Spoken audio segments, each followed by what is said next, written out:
بسم اللہ الرحمن الرحیم۔ لاڑکانہ سے میں ہوں عبدالفتاح اور آپ دیکھ رہے ہیں AF4 نیوز۔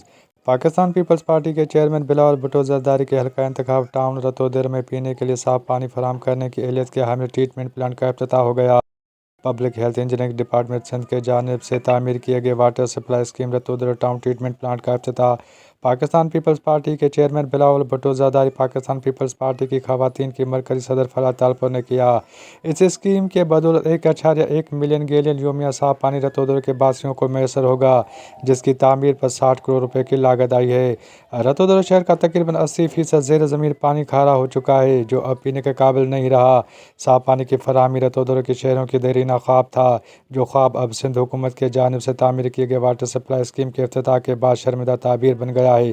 بلاول بھٹو زرداری اور فلاح نے واٹر ٹریٹمنٹ پلانٹ کا دورہ کیا اور شہریوں کو صاف پانی کی فراہمی کے متعلق انہیں بریفنگ بھی دی گئی۔